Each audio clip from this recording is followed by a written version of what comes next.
Espírito Santo, durante a presente tarde de segunda-feira, leva-nos ao viver. Leva-nos essa liberdade, essa responsabilidade, a qual faz com que venhamos a ver o outro como próximo, em proximidade, em companheirismo, em suma, partilharmos vida. Em Jesus o Cristo. Amém. Livro de Jó, capítulo 34, do versículo 1 ao versículo 9. Respondeu mais Eliú, dizendo: ouvi, vós, sábios, as minhas razões, e vós, entendidos, inclinai os ouvidos para mim. Porque o ouvido prova as palavras, como o paladar experimenta a comida. O que é direito escolhemos para nós, e conheçamos entre nós o que é bom. Porque Jó disse: sou justo, e Deus tirou o meu direito. Porque Jó disse, versículo 5, sou justo, e Deus tirou o meu direito. Apesar do meu direito, sou considerado mentiroso. Versículo 6, a minha ferida é incurável, embora eu esteja sem transgressão. Que homem há como Jó, que bebe a zombaria como água, e caminha em companhia dos que praticam a iniquidade, e anda com homens ímpios? Porque disse: de nada aproveita o homem o comprazer-se em Deus. Livro de Jó, capítulo 34, do versículo 1 ao 9. E os convido e as convido para essa minuciosa reflexão ou elucubração, ou meditação afiada, aguda, honesta, franca, séria e sincera, a partir do título: sem muito a dizer, mas você é importante. Sem muito a dizer, mas você é importante. E interligo com a aludida frase: às vezes, entre ir a uma procura sem efeito, sobre por qual motivo seríamos mais prestativos às pessoas caso nos puséssemos ou nos dispuséssemos à disposição para escutar, sem esperar a vez da resposta. Escutar o quê? Escutar suas lágrimas, sua alma e suas palavras. Às vezes, entre ir a uma procura sem efeito sobre o por qual motivo ou para quê, seríamos mais prestativos às pessoas caso nos puséssemos à disposição para escutar, sem esperar a vez da resposta. Escutar suas lágrimas, escutar sua alma, escutar suas palavras. Sem muito a dizer, mas você é importante. A vida nos prega certas peças, situações que não prevíamos nos atingir, e isso pode ocasionar toda uma série de ações e de reações. Sentimos-nos como se marcados pela rejeição. Sentimos-nos por pagar algo, por ter sido batido de frente com um destino nada amistoso. E incorremos a adentrar por uma espiral de confusão e de inquietações corrosivas, como se não fôssemos merecedores de mais nada, de misericórdia, de alento, de esperança e de compaixão. Não fôssemos merecedores de mais nada. Para piorar a situação, podemos ainda escutar de outros, mesmo sem perceberem. Sermos merecedores ou escolhidos porque dispomos de condições para suportar essa prova. O efeito dessas abordagens lança pessoas em situações estreitas, situações de perdas, de rupturas, de abandonos, de violências, de abusos, de arbitrariedades. Lança essas pessoas, pelas mais diversas experiências, a vestirem a capa da culpa e a sensação de que sejam as responsáveis ou os responsáveis pelo mal sobre sua vida ou pelo mal que adveio sobre suas vidas.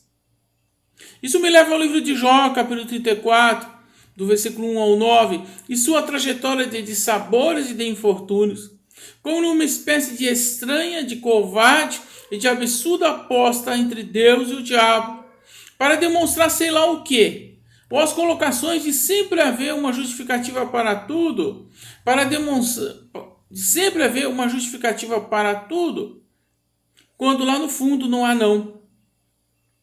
Devo reconhecer, as palavras redigidas podem assustar ou não, mesmo assim, tão somente, ouse descer por essas escadas.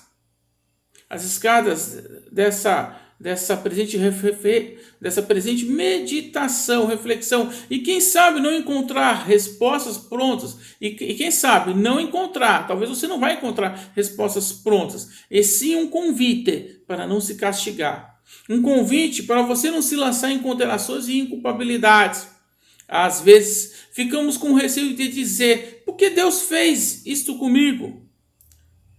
Por que se lembrou de mim para me punir ou me testar ou me provar dessa forma, dessa maneira, dentro dessa dimensão? O que eu fiz para arcar com tais fardos? Ao ler o livro de Jó, os seus supostos amigos, inclusive Eliú, vieram com suas cartilhas de ponderações e arrazoados. Entretanto, para fingir o ocorrido, fechar os olhos para os acontecimentos, passar uma maquiagem nos vazios do momento, ao invés de se permitirem serem simpáticos, escutarem mais e reduzirem a bateria de conselhos. Olha, Deus sabe o que é bom, será para o seu bem. Há pessoas em contextos, em situações, em eventos, em realidades mais dramáticos do que o seu. Assim procederam os amigos de Jó, como aqui Eliú. Não e não. Jó carecia não de conselhos, não de um calhamaço de justificativas, de desculpas.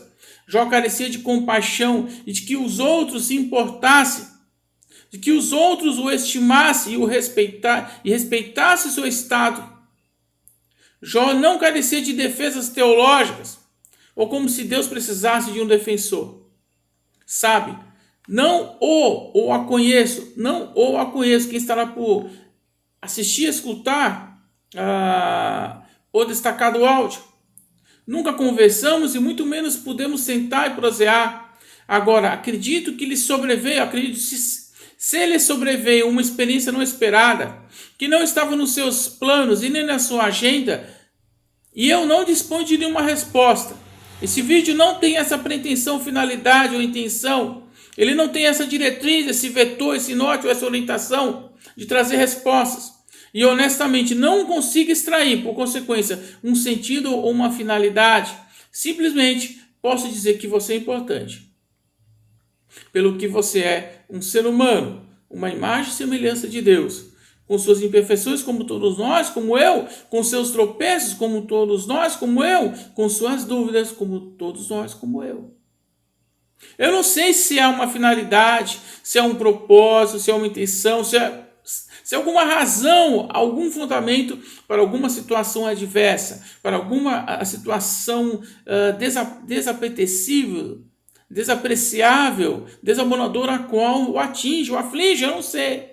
O que eu posso dizer honestamente, o que eu posso dizer é que você é importante, pelo que você é um ser humano, uma imagem e semelhança de Deus, com suas imperfeições como todos nós, inclusive eu, com seus tropeços como todos nós, inclusive eu, com suas dúvidas como todos nós, inclusive eu.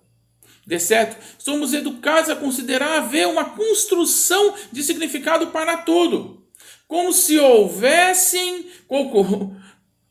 houvesse causa e efeito para tudo, como se as coisas que nos acometem são ligações e conexões de escolhas e influências, como se tudo ao nosso redor tivesse um fundamento ou uma justificativa, quando nem sempre pode ser visto assim. No outro lado, há ainda a percepção de que somos a causa de tudo, como se a culpa pertencesse a nós e ponto final. Em tais travessias, os abatidos pela vida esperam não uma profusão, ou uma abundância, ou uma pletora, ou uma imensidão de ideias e especulações, diametralmente oposto. O que eles esperam? O cessar de que provavelmente isso acontece ou aconteceu, porque não fez isto, ou aquilo, ou acolá. As pessoas abatidas, combalidas, as pessoas impactadas pelos revés da vida, elas não querem ouvir. olha, isto aconteceu, aquilo aconteceu, ou acolá se fez a sua vida, por isso aquilo acolá. Não, pode ser, por quê? As pessoas ao fazerem isso diante dos marcados pelas situações lesivas, as quais a vida ou as apresenta, quem faz isso, ou seja, quem faz isso procede de uma maneira implacável e cruel. É uma forma implacável e cruel de agir. Por quê? Faz com que porque se transforma numa afirmação de que isso surgiu por suas escolhas e por sua culpa, como se o ocorrido fosse devido às escolhas e por isso a culpa, e por isso devem ser merecedores, devem carregar a culpa. Siga adiante. A via mais adequada para se refazer, em meio aos pedaços, passa por parar de acreditar ser a causa de tudo. Nós não somos a causa de tudo, nem tudo o que acontece foi por nossa causa, por nossas escolhas, por nossas decisões. Como se tudo tivesse acontecido devido aos nossos equívocos e erros. Herdamos tais pesos, porque nem tudo que ocorre ou acontece ou se apresenta no mundo em nossa vida foi provocado por nós, foi provocado por você, foi provocado foi por sua causa, foi por suas escolhas, foi por suas decisões, ou foi por uma permissão lá do alto ou lá de baixo. Semelhantemente a Jó, os eventos que nos ferem e nos enraivecem, que nos machucam e nos tornam vulneráveis, não podem ser camuflados ou não podem ser camuflados para não nos sufocar na mágoa e no ressentimento. Eles estão aí, eles aconteceram, eles ocorrem, eles são reais, eles são concretos. A perda é concreta, o abandono é concreto, a traição é concreta, a desilusão é concreta.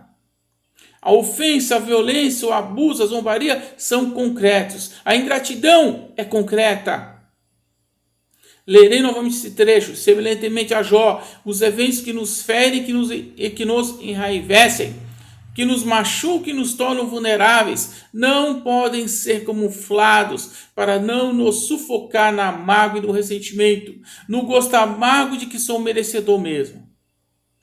Faço sublinhar, canalizar, escoar, liberar a raiva e o vazio a Deus, até pode ser feito, embora nos afaste do caminho da esperança que nos ajude adiante. Até posso canalizar, descarregar, escoar a raiva, a aflição, o sofrimento com relação às pessoas. Mas qual a consequência? Distancia-nos de quem quer estar ao nosso lado, nem que seja para não falar nada. E às vezes, em muitas situações, faz necessário não falar nada e só escutar. Como também canalizar, descarregar, jorrar em nós, voltar-se para nós, toda a tensão de vácuos ou de vazios das aflições e dos sofrimentos, remetendo-nos à depressão, à depreciação de si mesmo, à desfiguração de sua humanidade e a se ver como o patinho feio do cosmo, do universo, da vida e de tudo e de todos. Então, o que fazer? Como proceder verdadeiramente? Reconhecer a situação desabonadora. Se tiver que contestar ou gritar, então faça. Se tiver que declarar, isso não é justo, não é certo, não é correto, faça. Se tiver que chorar e se indignar, então faça. Porque nos proporciona descarregar a raiva, os vazios, as aflições, os pesos insuportáveis. E isto abre oportunidades para sermos ajudados e nos ajudarmos. Além dessas fronteiriças palavras, esfarrapadas abordagens, não tenho a intenção de levar ninguém ao conformismo. Como a me valer das frases, olha, tem gente pior do que você, porque eu seria indecente e hipócrita. Não estamos aqui para participar de um concurso de quem sofre mais ou menos. Anota-se, também você não quer participar, eu não quero participar, ninguém quer participar de nenhum concurso para ver quem padece mais ou quem padece menos. Na escala dos afligidos pelas mazelas, e não posso me esquivar. A dor, a ruptura da perda não são feitas em proporcionalidade para todos, porém são vivenciados por cada um. Ademais, posso dizer que pessoas não são parte de dados estatísticos de afortunados e muito menos de desafortunados, mas são pessoas e logo importantes, dignas de estima e de respeito. A boa mão do Senhor em Jesus o Cristo possa fazer com que essas palavras sejam cursos de esperança, uma esperança a qual os e as faça irem adiante em meio às mais variadas, diversas situações que eu não as conheço. Apenas aquele que precede consegue ir à profundidade da nossa existência e nos encher de graça e nos encher de ânimo, de motivação para fazer com que venhamos a prosseguir, mesmo com a cicatriz, mesmo com as fraturas, mesmo com as rasuras, mesmo com os borrões. Que a boa mão do Senhor faça com que esse trabalho não seja mais porque será inócuo, sem efeito, sem eficácia, sem efetividade, mas possa pigmentar vida, vivacidade em favor de vocês. Baruch Hashem, bendito seja o nome do Senhor, daquele que tudo precede e fez verter a vida no universo, no cosmos, em nossas vidas, em Jesus o Cristo, a qual nos filiou ao Pai, como filhos e filhas. Amém.